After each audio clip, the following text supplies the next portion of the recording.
My name is Masingita Mbele. I'm from the Directorate of National Minimum Wage Research and Monitoring. I'll be talking about the quantitative research report that was conducted in the year 2023 with regards to the national minimum wage increase that took effective on the 1st of March 2023.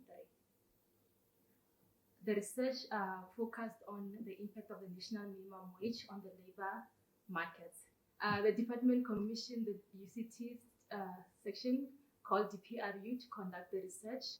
The study used data from Statistics South Africa's quarterly labor force survey, and the university used the difference in different approach.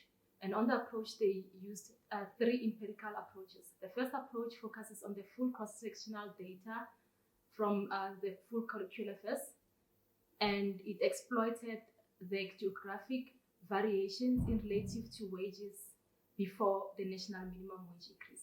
The second approach focused on, it was a panel future. It followed the same kind of employees over time, and it measured the wage gaps of the employees. And the last approach used the panel future, and on the panel future, they compared low wage earners and the income earners before and after the national minimum wage change.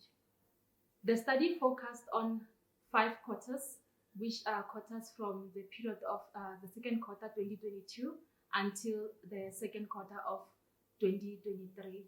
It is important to know that the study only covered 5 quarters, which are 4 quarters before the increase and 1 quarter after the national minimum wage increase. So this is not a time series study. It is only based on 1 point of the national minimum wage increase. It is also important to note that the National Minimum Wage Commission conducts research every single year. This research informs them of the impact of the national minimum wage in the market, and it also aids them when making decisions with regards to the national minimum wage review. Previous studies can be found on or accessed on the department's website. Okay, now we'll discuss the findings of the research. The first finding that we'll discuss is the impact of the national minimum wage on wages. Based on the 3 methods that I discussed earlier, which the report used, with regards to wages, the study found that wages in overall, with all the 3 methods, have increased.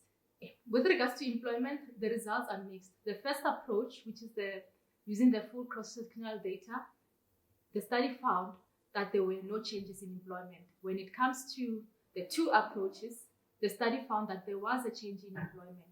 It is important to note that a longer time series is needed to understand the impact over time on employment. We cannot just conclude on 1 data point.